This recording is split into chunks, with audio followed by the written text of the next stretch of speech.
आज मैं आप तमाम लोगों के बीच हाजिर हूँ 2023 के मैट्रिक परीक्षा के बहुत सारे इम्पोर्टेंट क्वेश्चनों को लेकर। तो बिना किसी देरी के शुरू करते हैं आज का लेक्चर। और आज का हमारा पहला सवाल है क्वेश्चन नंबर 1, √19 है एक। ऑप्शन दे रखा है परिमेय संख्या, ऑप्शन नंबर बी है अपरिमेय संख्या, ऑप्शन नंबर सी है पूर्णांक संख्या, ऑप्शन नंबर डी है नन। ये क्वेश्चन 2023 में पूछा था। इसका जवाब तो सारे लोग जानते हैं कि √19 एक अपरिमेय संख्या है। बहुत आसान सा क्वेश्चन था। अगर ऐसा पूछे कि √19 नहीं है एक, तो क्या क्या हो जाएगा? नहीं है एक, अपरिमेय संख्या नहीं है, और क्या नहीं है? तो एक पूर्णांक भी नहीं है। √19 का मान पूरी नहीं निकलता है। ठीक है, दूसरे क्वेश्चन की तरफ रुख करते हैं। हमारा दूसरा क्वेश्चन है 140 के अभाज्य गुणनखंड में 7 का घातांक क्या है? क्या पूछा है? पूछा है 140 के गुणनखंड में, क्वेश्चन नंबर 2, 140 के गुणनखंड में 7 का घातांक क्या है? ऑप्शन दे रखा है, ए नंबर ऑप्शन दिया है 2, बी में दे रखा है 1, सी में दे रखा है 3 और डी में दे रखा है 4। तो कैसे इसका आंसर निकालेंगे? तो 140 का अभाज्य गुणन कर लेंगे। अभाज्य गुणनखंड कैसे करते हैं? इस तरीके से करते हैं। 2 से इसको करेंगे तो 70 मर्तबा में, फिर 2 से 35 मर्तबा में, फिर 2 से नहीं लगेगा, अब लगेगा 5 से फिर 7 मर्तबा में। यानी 140 को हम लोग क्या लिख सकते हैं? 140 को लिख सकते हैं 2 गुना 2 गुना 5 गुना 7। इसको और अच्छे से लिखेंगे तो क्या लिखेंगे? 2 to the power 2 into 5 to the power 1 into 7 to the power 1। 7 के घात कितना है? 1 है। ऑप्शन में खोलेंगे 1 कहाँ है? बी नंबर ऑप्शन हमारा बिल्कुल सही है। बढ़ते हैं अगले सवाल की तरफ।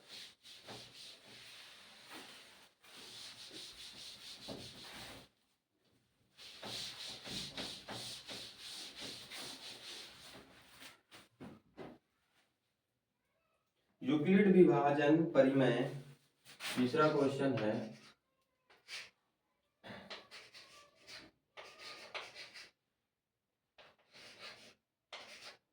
यूक्लिड विभाजन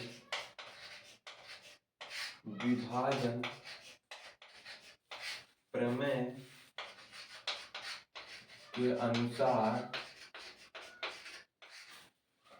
अनुसार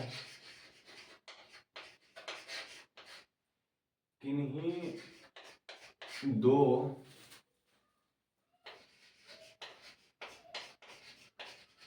धनात्मक पूर्णांकों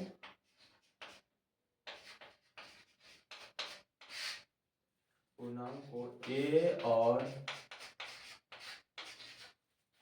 बी के लिए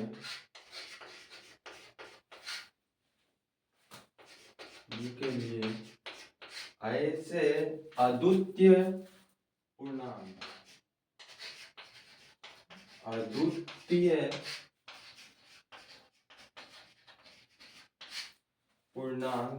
Q और R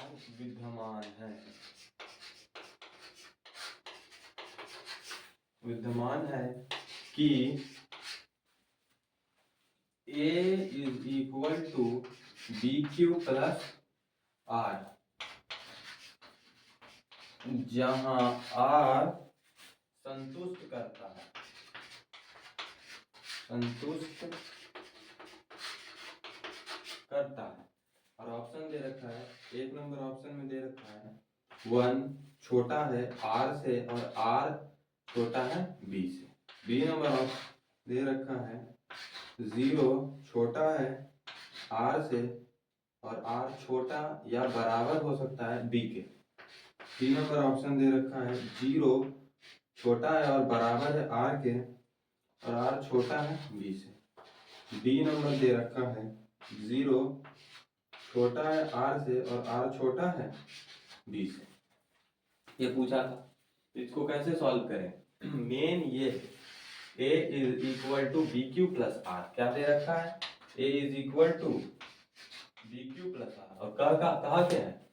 यूक्लिड विभाजन प्रमेय के अनुसार किन्हीं दो धनात्मक पूर्णांक a और b के लिए ऐसे अद्वितीय पूर्णांक q और r विद्यमान है कि a is equal to b q plus r. इसको हम लोग इस तरीके से लिख सकते हैं, q a b, और यहाँ शेष में कहीं r होगा, शेष इज इक्वल टू r, है कि नहीं? तो यदि ये r जो है, ये r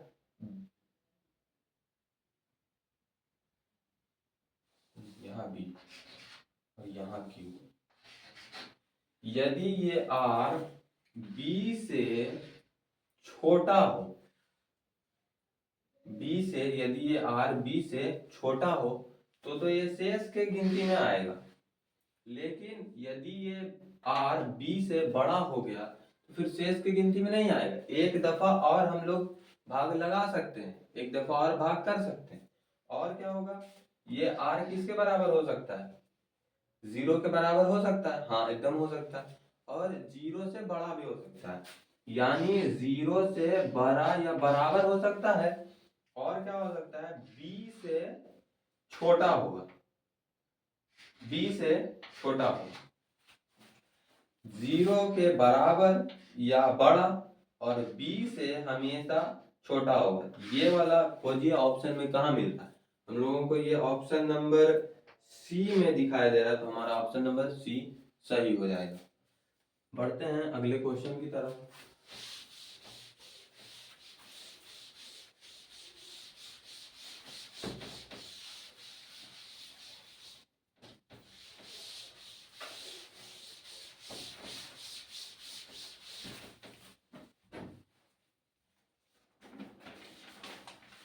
और मेरे हाथ में 2023 का पूछा हुआ क्वेश्चन है। बढ़ते हैं अगले क्वेश्चन की तरफ। यदि m एक धनात्मक पूर्णांक है, क्वेश्चन नंबर 4,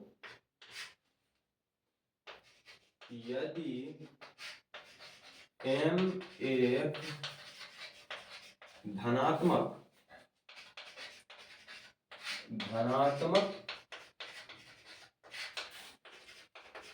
पूर्णांक है तो धनात्मक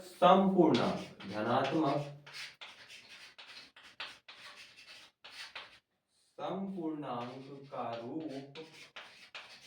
रूप होगा। ए नंबर ऑप्शन में दे दिया है 2m plus 1, B number option दिया है 2m प्लस 2, सी नंबर ऑप्शन दिया है 2m प्लस 3, और डी नंबर ऑप्शन दिया है 2m प्लस 5। बहुत अच्छा क्वेश्चन पूछा है। यदि m एक धनात्मक पूर्णांक है, m कैसा पूर्णांक है? तो एक धनात्मक पूर्णांक है, प्लस में है, निगेटिव नहीं है, प्लस में। तो धनात्मक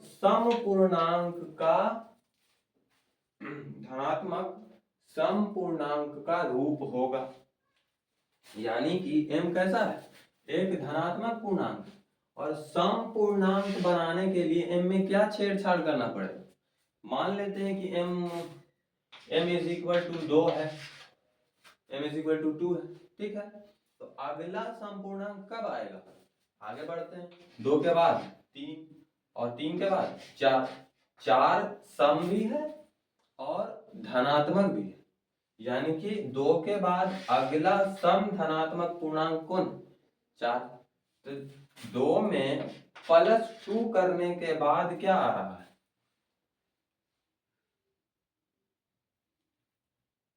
+2 करने के बाद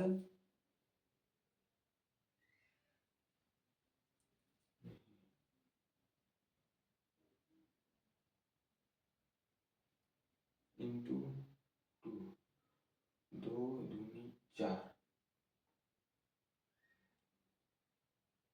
4 + 2 नहीं, आगे बढ़ते हैं। 4 के बाद 5, फिर आते हैं 6। क्योंकि अगर हम लोग 4 को सम धनात्मक सम पूर्णांक के रूप में मान लेते हैं तो ये तो सीधा 2 में 2 जोड़ने के बाद ही आ जा रहा है, यानी m+2 वाला कुछ रूप यहाँ पे ऑप्शन में दिखाई देना चाहिए था, लेकिन m+2 वाला तो हम लोगों को दिखाई नहीं दे रहा। यहाँ 2m+2 वाला है, 2m+1, 2m+3, 2m+5 है, तो इस तरीके का तो है नहीं। आगे बढ़ते हैं तो 5 के 4 के बाद फिर 5 आएगा, 5 के बाद फिर 6 आएगा। तो 6 कैसे आ रहा है? 6 आ रहा है 2 × m करने के बाद आ रहा है 4, और फिर 4 के बाद 6 क्या आ रहा है? 2m + 2 करने के बाद फिर 6 आ जा रहा है। और 6 कैसा है? एक धनात्मक भी है और समपूर्णांक भी, धनात्मक भी है और एक समपूर्णांक भी है, यानी कि हमारा 2m+2 के रूप का अगर बनाएंगे तो हर बार कैसा आएगा? एक धनात्मक समपूर्णांक आएगा। तो ऑप्शन नंबर बी यहाँ से हमारा सही हो जाएगा। ठीक, आगे बढ़ते हैं 5वां क्वेश्चन की तरफ।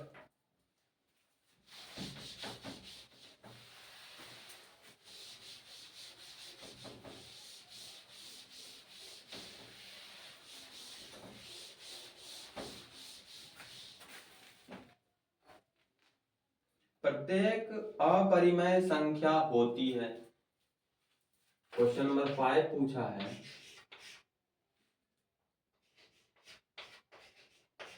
प्रत्येक अपरिमेय संख्या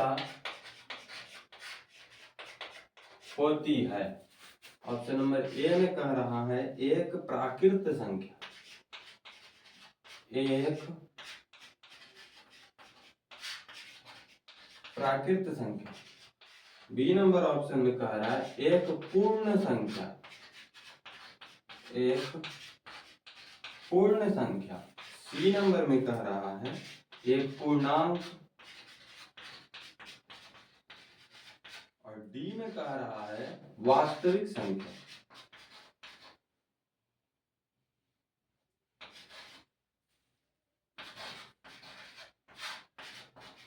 वास्तविक संख्या। तो जो थोड़ा बहुत भी रियल नंबर के बारे में जानता है, रियल नंबर के बारे में पढ़ा है, फर्स्ट चैप्टर पढ़ा है, उसको मालूम है कि अपरिमेय संख्या क्या होगा? एक वास्तविक संख्या होगा, क्योंकि हम लोग जान रहे हैं कि दुनिया की सभी संख्याएं वास्तविक संख्याएं हैं।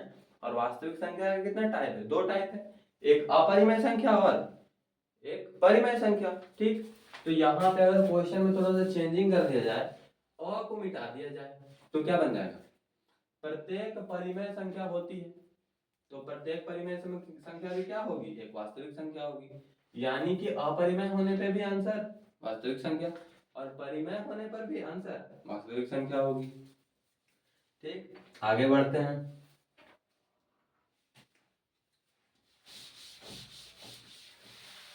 आगे क्वेश्चन पे नजर डालते हैं।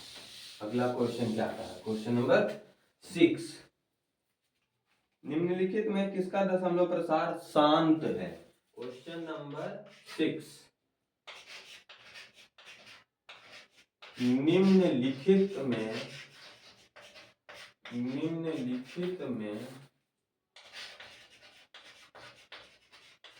किसका दशमलव प्रसार प्रसार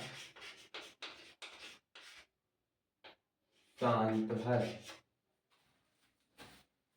ऑप्शन नंबर ए दे रखा है 32/91, बी दे रखा है 19/80 और सी दे रखा है 23/45 और डी दे रखा है 25/42।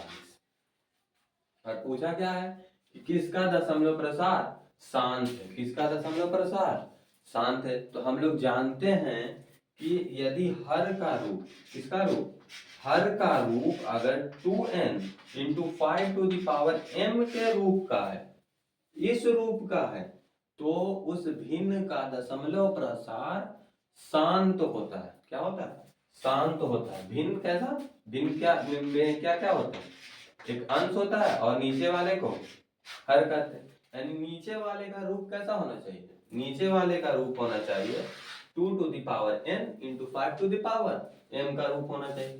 तो रूप पता करने के लिए क्या करना पड़ेगा हम लोगों को, हम लोगों को आवाज गुणन करना पड़ेगा।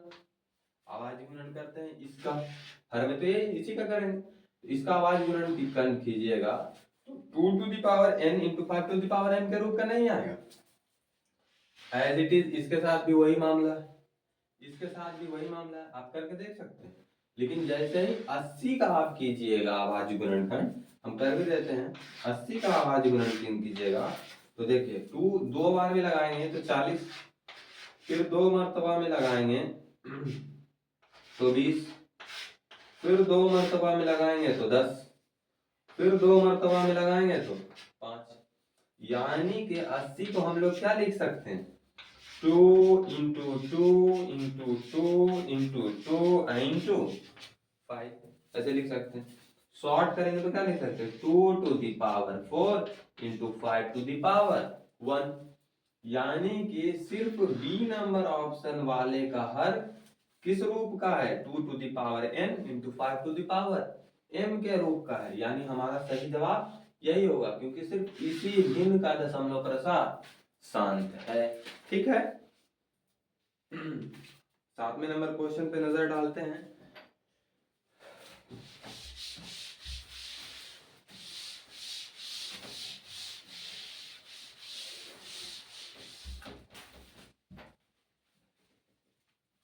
क्वेश्चन नंबर 7, निम्नलिखित में कौन निम्नलिखित में कौन परिमेय संख्या है, निम्नलिखित में कौन परिमेय संख्या है। हम क्वेश्चन इस वजह से लिख दे रहे हैं ताकि बहुत सारे बच्चों के पास क्वेश्चन नहीं होता है तो यहां से नोट कर सकते हैं। निम्नलिखित में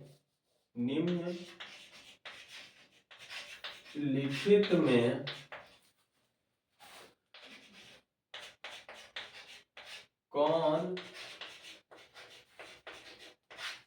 परिमेय संख्या है, कौन परिमेय संख्या है। ए नंबर ऑप्शन में दे रखा है √16 प्लस √7, बी नंबर ऑप्शन में दे रखा है √100 प्लस √100, सी नंबर ऑप्शन में दे रखा है √4 प्लस √3, डी नंबर ऑप्शन में दिया है √25 प्लस √5।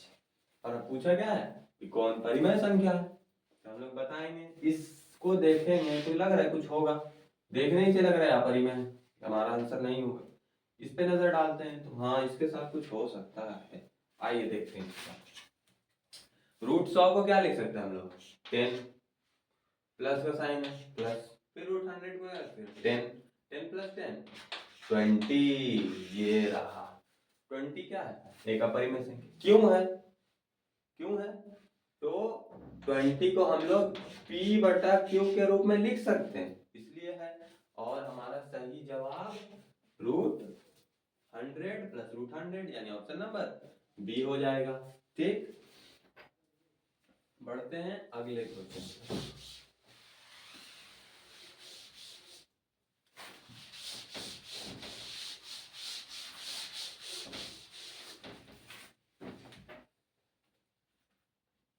अगला क्वेश्चन कह रहा है यदि, क्वेश्चन नंबर 8,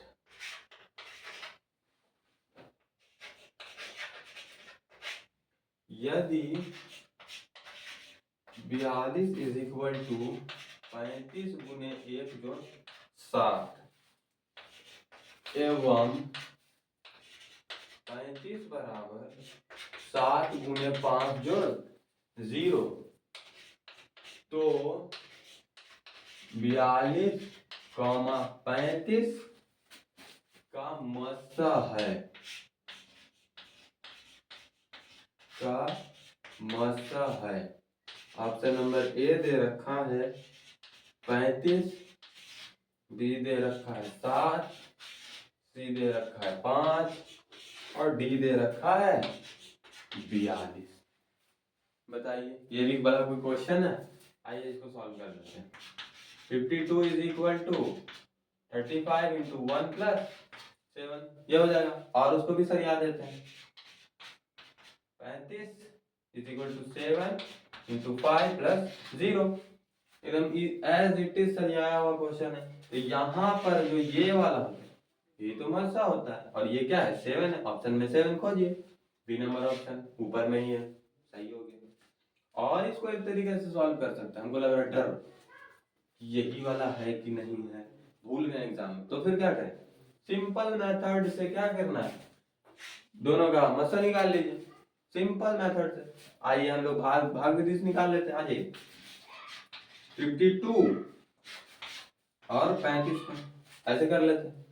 वन टाइम में क्या हो जाएगा 35, तो बचा क्या फिर 12 में से 5 गया तो 7, और इधर खत्म, कुछ नहीं, ठीक है। फिर 35, 5 मरतबा में 35, खत्म। यही तो है मस्सा। ऑप्शन नंबर बी हम लोग सही मारे। और भी बहुत तरीके से है। आपको ये वाला मेथड नहीं आता, आपको आता है गुणनखंड विधि से बनाना है, मस्सा निकालना आ रहा है, उससे निकाल लीजिए, चेक कर लीजिए, कोई दिक्कत नहीं है। बढ़ते हैं अगले क्वेश्चन की तरफ।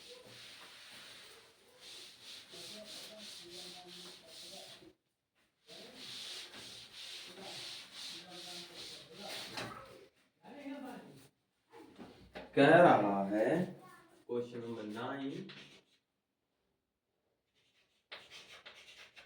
यदि px is equal to x cube plus 1 को qx is equal to x plus 1 से भाग दिया गया, भाग दिया जाए तो भागफल का घात क्या होगा? तो भागफल का घात क्या होगा? तो भागफल का घात क्या होगा? ऑप्शन नंबर ए दे रखा है 1, 2, बी नंबर ऑप्शन में दे रखा है 2, सी नंबर ऑप्शन में दे रखा है 3 और डी नंबर ऑप्शन में दे रखा है 4। ये तो 1, 2, 3, 4 कर दिया। आइए इसको भी सॉल्व करते हैं। सीधा पूछ रहा है कि अगर px में qx से भाग दिया जाए तो भागफल का घात क्या होगा? आइए भाग दे लेते हैं। x प्लस 1 से एक्स क्यूब प्लस 1 में भाग देना, भाग देंगे सिंपल। यहाँ पावर कितना है 1 और यहाँ पावर कितना है 3, तो यहाँ x से ही अगर गुना किया जाए तो आएगा x इंटू एक्स स्क्वायर, लेकिन लाना क्या है एक्स क्यूब लाना, यानी यहाँ किस चीज से गुना करना होगा एक्स स्क्वायर से गुना करना होगा, तब जाके क्या आएगा एक्स क्यूब आएगा। पूरा भाग देने की कोई जरूरत नहीं है, फर्स्ट वाला अगर हम लोग को मालूम चल गया बस उतना ही इनफ है। यहाँ अधिकतम घात कितना है 2 है, बस 2 ही हमारा आंसर होगा, सिंपल। बहुत लोगों को लग रहा होगा कि नहीं हमको तो भागा भी नहीं आता, कैसे बनेगा? बन जाएगा। यहाँ क्या है कुछ नहीं होता, 1 है, सीधा 1 में से 3 को घटा दीजिए, क्या हो जाएगा 2 आएगा, तो आंसर सिंपल। अब कोई बोलेगा कि अच्छा तेज बन रहे हो, लो हम 1 के जगह पे यहाँ पे 2 दे दें, अब बना के दिखाओ। बना देंगे। यहाँ क्या है, 2 है, 2 में से 3 को घटा देंगे, बोले 1 आया हमारे, लो आंसर हो गया। So simple. ठीक है, बढ़ते हैं अगले क्वेश्चन की तरफ।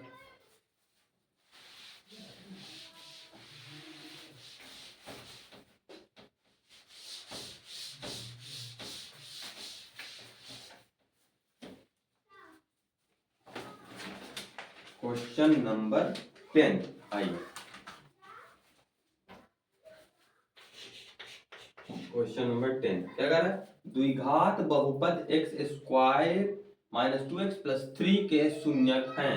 सीधा लिख देते हैं हम लोग, x square minus 2x minus 3 के शून्यक पूछ रहा है, और ऑप्शन दे रखा है -3, 1, बी में दे रखा है 3, -1, सी में दे रखा है नहीं ये वाला तो सी में दे रखा है, बी में दे रखा है -3, -1, सी में दे रखा है 3, -1, और डी में दे रखा है 3, 1। कितना सिंपल सा क्वेश्चन पूछा, बना देंगे तुरंत। क्या लिखेंगे, लिखेंगे x square minus 2x minus 3, फिर x square minus 3x plus x minus 3।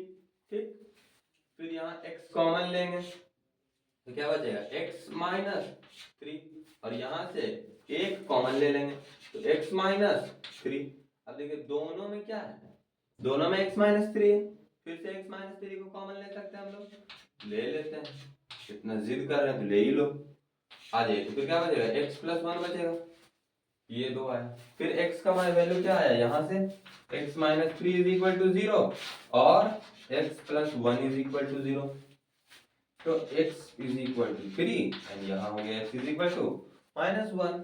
3, -1 को ऑप्शन में खोजने लगी, कहाँ है भाई, कहाँ है, कहाँ है, कहाँ है, ओ ये रहा सी नंबर, बस हो गया। आगे बढ़ते हैं, बढ़ो जी बढ़ो, आगे बढ़ते हैं। 11 नंबर क्वेश्चन पे नजर डालते हैं। यदि अल्फा बीटा बहुपद एक्स स्क्वायर प्लस 6x के शून्यक हैं तो कह रहा है क्वेश्चन नंबर 11, क्वेश्चन नंबर 11 कह रहा है कि x square plus 6x plus 2 के शून्यक अल्फा एवं बीटा है। तो किसका मान पूछा, तो alpha plus beta minus alpha into beta का मान पूछा। थोड़ा सा घुमाने की कोशिश किया, लेकिन तेज बच्चों के लिए कुछ भी नहीं है। हम लोग जान रहे हैं कि अगर शून्य का अल्फा और बीटा है तो अल्फा प्लस बीटा का फॉर्मूला हम लोग को याद है, -b बटा, और अल्फा इंटू बीटा का फॉर्मूला हम लोग जान रहे हैं, c बटा। बस लगा देंगे, अल्फा प्लस बीटा बराबर क्या लिखेंगे, -b बटा a, माइनस b क्या है 6 है, और बटा में a है, तो a कितना, कुछ नहीं, एक किस चीज का मान निकल गया, अल्फा प्लस बीटा का। फिर यहाँ क्या है, माइनस माइनस का सिंबल, और यहाँ दे रखा है alpha into beta. Alpha into beta को क्या लिख सकते हैं हम लोग, सी बटा है। सी देखिए यहाँ क्या है 2 है, और ए कितना है 1, ये तो सीधा हो गया -6 -2 इज इक्वल टू -8। ऑप्शन तो दिए ही नहीं, ऑप्शन दे देते हैं। ऑप्शन 8, बी में दे रखा है -8, सी में दे रखा है 6, और डी में दे रखा है -2। लीजिए ऑप्शन हो गया, अब ऑप्शन खोज लीजिए।